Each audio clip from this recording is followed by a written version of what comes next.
बिस्मिल्लाहिर्रहमानिर्रहीम। आज का जो हमारा लेक्चर है वो हम मॉडल पेपर जो 2021 का आया है ड्यू टू कोविड-19 पेपर, पहले हमारा सिलेबस रिड्यूस हुआ है। उसके बाद हमारा एक मॉडल पेपर आया जिसपे काफ़ी ऑब्जेक्शंस आई स्टूडेंट्स की तरफ से, टीचर्स की तरफ से। तो ये फाइनली हमारा मॉडल पेपर बना है। हम इसको डिस्कस करते हैं आज जितना डिस्कस हो सकता है। हमारा 2 लेक्चर्स में इंशाल्लाह इसको हम डिस्कस करते हैं अपने यूट्यूब चैनल के हवाले से। तो इस मॉडल पेपर को डिस्कस करते हैं। सबसे पहले हमारे पास ये मॉडल पेपर को अगर हम देखते हैं तो मॉडल पेपर में आपको एमसीक्यूज दे दिए जाएंगे। एमसीक्यूज आपके पास जो टोटल ड्यूरेशन होगी, वो टोटल ड्यूरेशन आपके पास जो एमसीक्यूज की होगी वो हमारे पास कितनी कहा जा रही है, वो कह रहे हैं कि आपको 2 आवर्स दिए जाएंगे। एमसीक्यूज आपसे नहीं लिए जाएंगे, आपको एमसीक्यूज दे दिए जाएंगे, ठीक है। और आपको 42 मार्क्स में 42 एमसीक्यूज करने होंगे। This section consists of 42 part questions and all are to be answered. Each questions carry 1 marks. यानी कि तमाम जो भी एमसीक्यूज हैं वो आपको करने ही करने हैं और हर एक का 1 मार्क्स है। यहाँ पे कोई ऐसी बात नहीं होगी कि कितने चैप्टर से कितने आएंगे। Do not copy the part question in your answer book. आपको आंसर बुक के अंदर ये नहीं लिखना का 1 का ए 2 का बी, आपको पूरा आंसर लिखना होगा। Write only the answer in full against the proper number of question and its parts. The code of your question paper is to be written in the bold letters. आपको bold letters में ऊपर लिखना पड़ेगा। एक code होता है, आपको matric में पता होगा कि आपका जैसे फिजिक्स 1, फिजिक्स 2, फिजिक्स 3, तो आपको सबसे पहले ऊपर लिख देना है in the beginning of the answer script. The use of calculator is allowed, यानी आप कैलकुलेटर यूज कर सकते हैं एमसीक्यूज करने हो चाहे पेपर करना हो, ठीक है जी। तो सबसे पहले हमारे पास जो पहला एमसीक्यूज आता है वो आपसे ये कह रहे हैं कि आपको इसमें कहा जा रहा है कि स्मॉल जी, जिसको जाहिर करते हैं किससे, एक्सेलरेशन ड्यू टू ग्रेविटी से, और दूसरा कहा जा रहा है कैपिटल जी। अगर हम स्मॉल जी को कैपिटल जी से डिवाइड कर दें तो उसकी डायमेंशन क्या आएगी। उसकी डायमेंशन हम किस तरह से निकालते हैं, हम कहते हैं कि हमारे पास G is equal to G M E upon R E square. ये वाला फार्मूला लिखिएगा, ये नहीं लिखिएगा कि पहले जी की डायमेंशन निकालें फिर कैपिटल जी की डायमेंशन निकालें, बहुत लंबा काम हो जाएगा। आपने लिखा G is equal to G M E upon R E square. ये फार्मूला आपको याद है, चैप्टर नंबर 6 में आप पढ़ते हैं G is equal to G M E upon R E square. ये फार्मूला आपने लिख दिया, ठीक है जी। अब इस फार्मूले को लिखने के बाद आपने क्या किया, इस फार्मूले को लिखने के बाद आपने जी को डिवाइड कर दिया जी से। स्मॉल जी अपनी जगह ऐसे ही रहा और कैपिटल जी इसके नीचे आ गया। Small G divided by capital G इसके बराबर आ गया M E upon R E square से। तो एम ई की डायमेंशन क्या बनती है आपके पास, मास की डायमेंशन होती है एम और रेडियस होती है लेंथ, तो ये किसके बराबर हो गई, एल के बराबर हो गई इसकी डायमेंशन। सही है जी। ये M E upon R E square हो गया, M E upon R E square, ये हमारे पास बनता है M E upon R E square. तो हमारे पास ये हो गया M E upon R E square, ठीक है जी। अब एम ई की डायमेंशन आपके पास क्या आ जाती है, कैपिटल एम। आपने कहा एम ई की जो डायमेंशन होती है वो होती है हमारे पास एम, और उसके बाद आपके पास नीचे है रेडियस। जब ये नीचे से ऊपर जाएगा तो हो जाएगा एल की पावर -2, और टाइम यहाँ पे है ही नहीं तो हमारे पास टी की जगह क्या आ जाएगा, टी की जगह आ जाएगा टी का स्क्वायर की जगह, सॉरी टी का 0। तो आपके पास जो राइट ऑप्शन होगा वो क्या होगा, हमारा राइट ऑप्शन हो गया ये वाला, ठीक है। ये हमारा राइट ऑप्शन हो गया, this is the right option, ठीक है जी। अब हम आते हैं दूसरे एमसीक्यू की तरफ। ये कह रहा है कि एप्पल को थ्रो किया जाता है 30 डिग्री के एंगल पर, सॉरी 30 मीटर पर सेकंड से, उसका डायरेक्शन 15 डिग्री है। तो आपने सीधा सीधा रेंज का फार्मूला लगाना है। रेंज का फार्मूला आपके पास क्या है, रेंज का फार्मूला होता है V naught square sine 2 theta upon G. R is equal to V naught square sine 2 theta upon G. आपने इसको लिख दिया V naught square sine 2 theta upon G लिखा, और जब आपने इसको लिखा तो आपके पास क्या आ जाएगा, साइन 2 थीटा अपॉन जी। तो हमारे पास नीचे आ गया जी, ठीक है जी, साइन 2 थीटा अपॉन जी के बराबर आ गया। अब इसमें सिर्फ आपको वैल्यूज पुट करनी है और कुछ भी नहीं करना। अब आप जब ये तमाम वैल्यूज पुट करेंगे, वी नॉट की जगह आपने पुट कर दिया कितना, 30, और साइन 2 और थीटा की जगह आपके पास कितना आ जाएगा, 15। तो इसका जो आंसर आता है वो आता है 45.9, जो कि 46 ले सकते हैं, ठीक है ना। 46 इसका राइट ऑप्शन हो गया। अच्छा जी, तीसरे एमसीक्यू में हम आते हैं। If an object is placed at principal focus F of a converging lens. Converging lens हमारे पास कौन सा होता है, कन्वर्जिंग लेंस हमारे पास कौन सा होता है बेटा, कन्वर्जिंग लेंस होता है एक ऐसा लेंस जो कॉन्वेक्स लेंस भी कहलाता है, यानी कन्वर्ज करता है। तो ये कह रहा है कि अगर एक ऑब्जेक्ट को हम प्लेस करते हैं, कहाँ पे प्लेस करते हैं ऑब्जेक्ट को, हम ऑब्जेक्ट को प्लेस करते हैं प्रिंसिपल फोकस पे कन्वर्जिंग लेंस के, तो उसकी इमेज क्या बनती है, आपने इसकी प्रॉपर्टीज पर पढ़ी होंगी। तो तमाम आपके पास इमेज जाके इन्फिनिटी पे बनती है। तो इसका राइट ऑप्शन हमारे पास हो गया, इन्फिनिटी पे जाके बनती है इमेज, हमारे पास इन्फिनिटी पे बनती है। ठीक है जी, यहाँ तक क्लियर है बात आपको, ये बात आपको क्लियर है, ठीक है जी। अब हमारे पास 3 MCQs हो गए, 3 MCQs हमारे पास हो गए। अब इन 3 MCQs के बाद हम आते हैं नंबर 4 की तरफ। MCQs number 4। अच्छा, इफ ए बराबर है ए आई और बी बराबर है बी जे, देन ए क्रॉस बी। एक इसका मेथड है कि हम डिटर्मिनेंट बनाते हैं, डिटर्मिनेंट बना के वो लंबा काम हो जाता है। लेकिन इसका आसान मेथड ये है कि हम ए क्रॉस बी करते हैं। तो ए क्रॉस बी में हमारे पास वेक्टर ए का अगर हम क्रॉस करते हैं बी के साथ, तो हमारे पास क्या हो जाएगा, ए क्रॉस बी हमने लिख लिया, ए क्रॉस बी हमारे पास हो गया सीधा सीधा। ए क्रॉस बी जब हमने किया, तो ए की वैल्यू हमारे पास किसके बराबर है, ए की बराबर है हमारे पास ए आई प्लस बी जे। ये हमने लिखा ए आई प्लस बी जे ना, ये आ गया A I plus B J cross B J. एक cross A I cross B J के बराबर आया हमारे पास। तो हमारे पास ये क्या आ गया, ए क्रॉस बी, ए बी हमने लिख दिया, दोनों वेक्टर्स नहीं है, स्केलर है, हमने लिखा ए बी, और आई क्रॉस जे लिख दिया, ए बी को लिखा A multiply by I cross जे। ये आई क्रॉस जे किसके बराबर होता है बेटा, आपने पढ़ा होगा कि आई क्रॉस जे किसके बराबर निकल के आता है, के बराबर। तो आई क्रॉस जे किसके बराबर निकल के आया, के बराबर। तो हमारे पास ये यूनिट वेक्टर है, आई क्रॉस जे किसके बराबर आ गया, के बराबर आ गया। अच्छा जी, हमारे पास किसके बराबर आया, ए बी, और आई क्रॉस जे के जगह क्या आ गया हमारे पास, के आ गया, ए बी के हमारे पास ऑप्शन आ रहा है, ए बी के। ठीक है जी, ए बी के हमारे पास आ गया, ये ऑप्शन होगा ए बी के, यहाँ पे ये रहा, ये राइट ऑप्शन है। अच्छा जी, the SI unit of intensity level of sound, sound की जो इंटेंसिटी लेवल होती है, वॉट पावर के यूनिट होते हैं, डायोप्टर पावर ऑफ लेंस होता है, सोन हमारे पास लाउडनेस के होते हैं, decibel is the unit of intensity of sound, intensity level of sound हमारे यूनिट होते हैं decibel. The acceleration of a body moving down a frictionless inclined plane at 30 degree, frictionless inclined plane के लिए एक इसके बराबर लेते हैं, जी साइन थीटा के बराबर लेते हैं, A is equal to G sine theta, आपने लिखा A is equal to G sine theta, और डाउन आ रहा है तो जी प्लस में लिया, साइन की जगह आपने कितना ले लिया, साइन 30। यहाँ पे आपके पास आ गया ए साइन थीटा, हमारे पास फार्मूला होता है ए साइन थीटा में आपने क्या लिखा, जब जी की जगह 9.8 रखा और साइन 30 रखा, तो आपके पास ये आंसर निकल के आएगा। इसको कैलकुलेट करेंगे तो 4.9 मीटर पर सेकंड स्क्वायर निकलेगा। ठीक है जी, ये निकलेगा 4.9 मीटर पर सेकंड स्क्वायर, इसको चेक कर लीजिएगा। सही जी।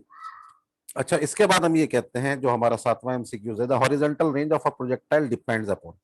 हॉरिजॉन्टल रेंज का फार्मूला आपके पास क्या होता है, रेंज का जो फार्मूला होता है, प्रोजेक्टाइल की जो रेंज होती है वो किसके बराबर होती है, ये तो आपको भी पता है, आर बराबर होता है V naught square sine two theta upon G.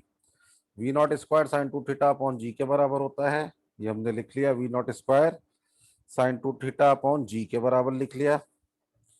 ठीक है जी, अब इसमें बताइए कि V naught square sine two theta upon G, ठीक है जी, ये हो गया sine two theta upon G. तो अब आपके पास इसमें वेलोसिटी पे भी डिपेंड कर रही है, एंगल पे भी डिपेंड कर रही है, और जी पे भी डिपेंड कर रही है। तो इनका सवाल ये है कि पहले में पूछते हैं कि आपके पास किस पे डिपेंड कर रही है, एंगल पे डिपेंड कर रही है, जी पे डिपेंड कर रही है, वेलोसिटी पे डिपेंड कर रही है, तीनों पे। तो मेरे ख्याल से ये तीनों पे डिपेंड करती है। ठीक है, अकॉर्डिंग टू द फार्मूला तीनों पे डिपेंड कर। While passing through its equilibrium position, the speed of a body executing simple harmonic motion, जब कोई body simple harmonic motion execute करती है, तो हमें ये पता है कि जो उसकी मैक्सिमम पोजीशन या हमारे पास कॉर्नर पोजीशन या एक्सट्रीम पोजीशंस होती है, वहां पे वेलोसिटी जीरो होती है, और जो आपके पास मीन पोजीशन होती है वहां पे वेलोसिटी मैक्सिमम होती है। तो ये पूछ रहा है कि आपके पास मीन पोजीशन जो सेंटर पोजीशन होती है, जैसे पेंडुलम आपके पास मूव कराया जाता है, कॉर्नर्स पे इसकी एक्सट्रीम पोजीशन होती है और सेंटर इसकी इक्विलिब्रियम ये मीन पोजीशन होती है। तो मीन पोजीशन पे वेलोसिटी हमेशा किसके बराबर होती है, मैक्सिमम होती है। मीन पोजीशन पे वेलोसिटी इसकी मैक्सिमम हो गई। ठीक है जी, अब हम आते हैं the rate of change of angular momentum with respect to time. तो हमें पता है rate of change of linear momentum तो हमारे पास फोर्स होती है, लेकिन rate of change of angular momentum हमारे पास, sorry, rate of change of angular momentum हमारे पास किसके बराबर होता है? टॉर्क के बराबर होता है। Rate of change of angular momentum torque के बराबर होता है। ये हमारे पास सीधी सीधी डेफिनेशन है। अच्छा, the law of motion in the presence of constant acceleration are given by, अच्छा जी इसमें थोड़ा सा कंफ्यूजन है बच्चों को, लेकिन अगर आप ये जरा देखते हैं, ये सीधी सीधी स्टेटमेंट आपके पहले चैप्टर के पेज नंबर 2 पे लिखी हुई है कि गैलीलियो हमारे पास वो साइंटिस्ट था जिसने laws of motion in the presence of constant acceleration दी है, लेकिन न्यूटन ने भी ये काम किया था। तो इसमें गैलीलियो और न्यूटन दोनों सही है, लेकिन जो ये पूछना चाह रहे हैं वो ये पूछना चाह रहे हैं कि इसका आंसर आप गैलीलियो लिखो, ठीक है। तो लेकिन मेरे ख्याल से अगर मैं अगर कॉपी चेक करूं तो आपको यही बोलूंगा कि न्यूटन भी सही है और गैलीलियो भी सही है, क्योंकि दोनों ने काम किया था इस पर। लेकिन ये जो पूछना चाह रहा हूं बुक की स्टेटमेंट है Galileo. The rate of doing work किसके बराबर होती है? पावर। ये कह रहा है कि पावर जीरो होती है जब एंगल क्या होता है? फोर्स और वेलोसिटी के दरमियान। आपको पता है कि पावर बराबर होती है एफ डॉट वी। पावर बराबर होती है एफ डॉट वी के बराबर। एफ डॉट वी यानी एफ वी कॉस थीटा भी कह देते हैं आप इसको। आपको पता है कि पावर बराबर होती है एफ डॉट वी के बराबर होती है पावर एफ डॉट वी, ठीक है। यानी कि एफ डॉट वी का मतलब होता है एफ वी कॉस थीटा, सही है जी। एफ वी कॉस थीटा का मतलब है जब हमारे पास कॉस 90 होता है तो वही जीरो होता है। तो एंगल कितना होना चाहिए इसमें? इसमें एंगल होना चाहिए 90 डिग्री। तो हमारे पास यहाँ पे आंसर आ जाएगा 90 डिग्री, ठीक है जी। ये हमारे पास हो जाता है कॉस थीटा, यानी कि जब थीटा 90 डिग्री होता है तो हमारे पास पावर जीरो होती है। तो ये हमारे पास आ गया 90 degree. Lease distance of distinct vision. Lease distance of distinct vision जो हमारे पास टीन एजर्स होता है उनका 25 सेंटीमीटर होता है, और ये वक्त गुजरने के साथ साथ बढ़ता रहता है। Increase with increase in age. Age बढ़ने के साथ साथ ये बढ़ता है। क्यों बढ़ता है? क्योंकि इंसान की एज बढ़ने के साथ साथ करीब की आईसाइट वीक होती है, जिसको प्रिस बायोपिया का मर्ज कहा जाता है। इसको हम कहते हैं कि प्रिस बायोपिया का एक प्रॉब्लम है, ठीक है जी। क्योंकि एक्युलेनरी मसल्स हमारे होते हैं वो वीक पड़ते रहते हैं एज के साथ। अच्छा जी, यंग डबल स्लिट एक्सपेरिमेंट के अंदर conditions for constructive interference and is that the path difference. Part differences का क्या रिलेशन है? कंस्ट्रक्टिव इंटरफेरेंस में हमारे पास क्या होता है? कंस्ट्रक्टिव इंटरफेरेंस में हमारे पास इंटीग्रल मल्टीपल होता है वेवलेंथ का, क्योंकि आपको पता है कि कंस्ट्रक्टिव इंटरफेरेंस में एस किसके बराबर होता है? एम लैम्डा के। हमें पता है कि एस बराबर होता है एम लैम्डा के। तो कंस्ट्रक्टिव इंटरफेरेंस की कंडीशन हमारे पास होती है S is equal to M lambda के, ठीक है। The length of astronomical telescope is equal to, length हमारे पास किसके बराबर होती है? Length is equal to L is equal to F not plus F E के बराबर होती है। लेंथ बराबर होती है F not plus F E के बराबर, ठीक है जी। लेंथ बराबर होती है एस्ट्रोनॉमिकल टेलीस्कोप की F not plus F E. A vector which can be placed parallel to itself and applied at any point is known as free vector. It is the definition of free vector. free vector की definition है कि आपके पास एक vector को आप कहीं पे भी पैरेलली मूव करा सकते हैं अपने ही डायरेक्शन में, ठीक है। तो हमारे पास ये 15 एमसीक्यूज होते हैं। अच्छा, हम ये कहते हैं when vector is multiplied by a negative number its direction क्या सेम रहती है? चेंज भी होती है, अपोजिट होती है। एक्यूरेट हमारे पास कंडीशन क्या होती है? इसकी डायरेक्शन अपोजिट हो जाती है, क्योंकि उन्होंने बोला है कि अप्रोप्रिएट आंसर देना है। तो डायरेक्शन जीरो तो कोई कॉन्सेप्ट नहीं है हमारे पास। जो डायरेक्शन में मसला आता है वो डायरेक्शन का कह ये रहे हैं कि अगर आप किसी भी वेक्टर से इसको मल्टीप्लाई करते हैं नेगेटिव नंबर से मल्टीप्लाई करते हैं किसको? एक वेक्टर को, तो उसकी डायरेक्शन 180 डिग्री पे रोटेट कर जाती है, यानी कि अपोजिट हो जाती है इसकी डायरेक्शन। इसकी डायरेक्शन 180 डिग्री पे रोटेट कर देते हैं, ठीक है जी। अब हम बात करते हैं maximum of number of rectangular components. इसमें देखिए हमारी बुक में दिए जा रहे हैं कि हमारे पास रेक्टेंगुलर कंपोनेंट्स 3 होते हैं, आई जे और के। आप पढ़ते हैं एक वेक्टर को ब्रेक करते हैं, आई यानी एक्स एक्सिस, वाई एक्सिस और जेड एक्सिस। 3 है, लेकिन बाज दफा 2 भी कहते हैं। वो 2 डायमेंशन में कहते हैं।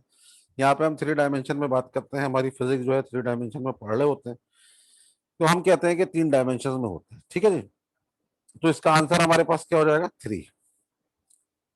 अब body is moving with uniform velocity, इसकी स्पीड पे क्या असर पड़ता है? चेंज होती है।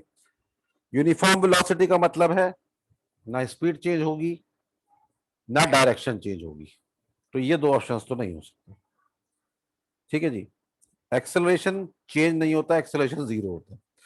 डिस्प्लेसमेंट अलबत्ता ओरिजिन से चेंज होता रहता है, तो राइट ऑप्शन हमारे पास displacement from origin changes, displacement change हो रहा है ओरिजिन से।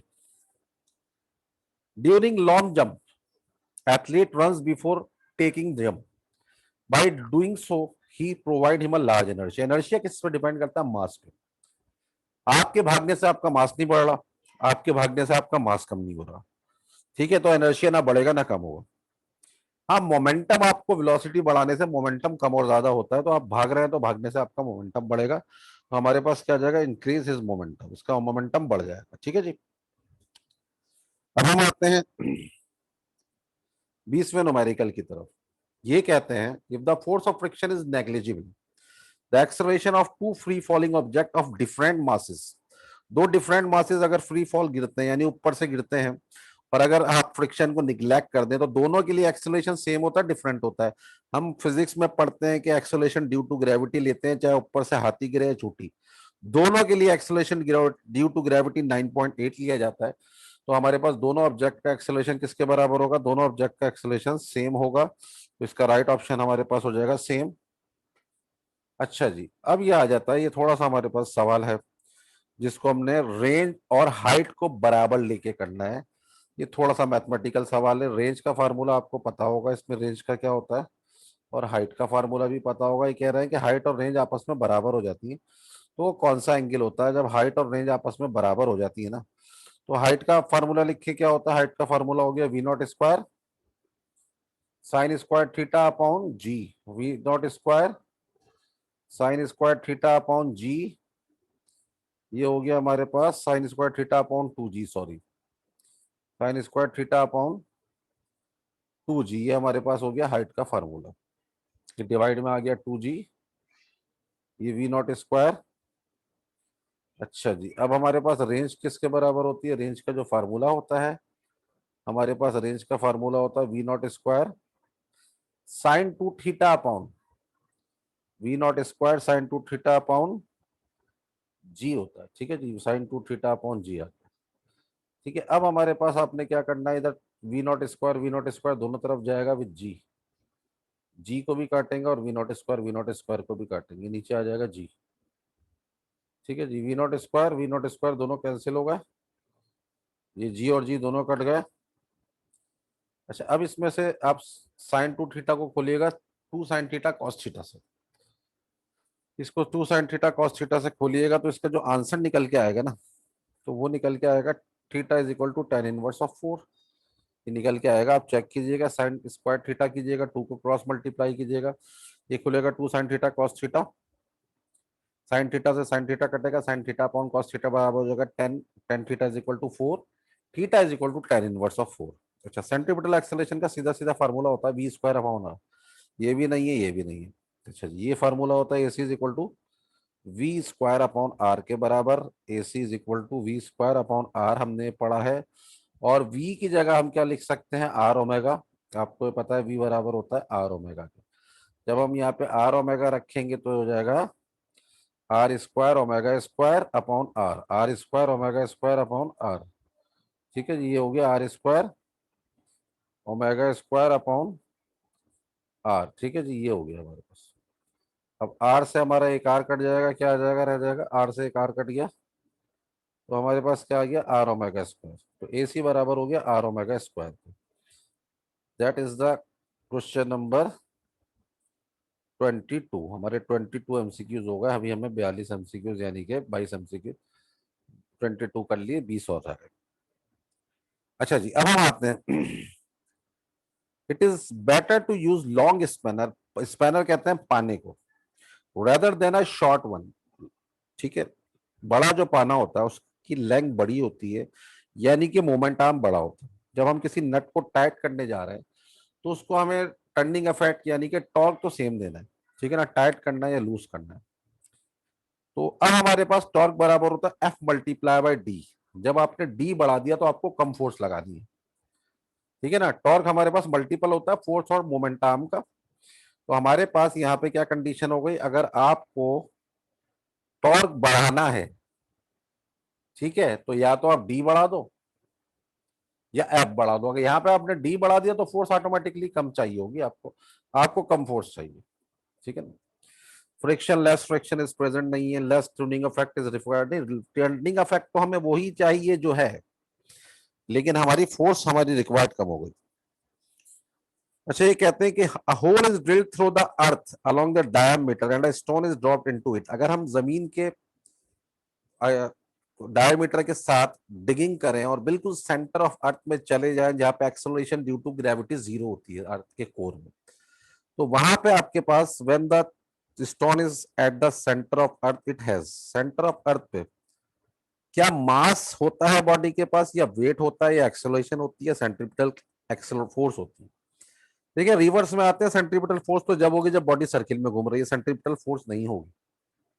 हमने कहा कि acceleration due to gravity zero हो जाती है, तो एक्सेलरेशन भी नहीं होती। जब acceleration due to gravity acceleration नहीं होता तो वेट भी नहीं होता।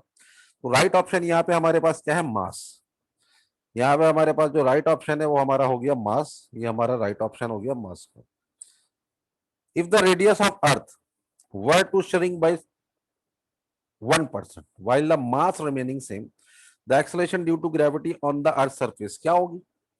अब एक्सेलरेशन ड्यू टू ग्रेविटी क्या हो जाएगी आपके पास, एक्सेलरेशन ड्यू टू ग्रेविटी का जो फार्मूला है हमें पता है, G is equal to G M E upon R square.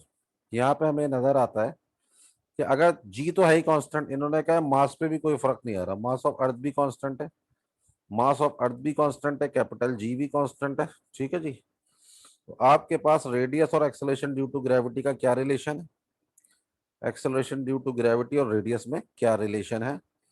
तो ये हमारे पास जो रिलेशन है वो रिलेशन आपको नजर आ रहा है कि इनवर्सली प्रोपोर्शनल है। अगर रेडियस कम होगा तो हमारे पास क्या कंडीशन हो जाएगी, रेडियस कम होने से, रेडियस कम होने से एक्सेलरेशन ड्यू टू ग्रेविटी बढ़ जाएगी, acceleration due to gravity increase होगी डिक्रीज होगी, यहाँ पे एक्सेलरेशन ड्यू टू ग्रेविटी बढ़ेगी, ठीक है जी। Acceleration due to gravity increase हो जाएगी क्योंकि रेडियस कम होगी। When a person goes down to the bottom of a deep mine, एक माइन में जाता है, सुरंग में जाता है, जब सुरंग में जाते हैं तो डेप्थ कम होती है और डेप्थ के साथ ग्रेविटी कम होती है। जब ग्रेविटी कम होती है तो वेट भी कम होता है क्योंकि W is equal to M G. तो ये कह रहा है कि आपके पास सरफेस में जब आप डेप्थ में जाते हैं तो ग्रेविटी के कम होने से, चाहे आप जमीन की सरफेस से ऊपर जाए या नीचे जाए, ग्रेविटी कम होती है तो वेट भी कम होता है।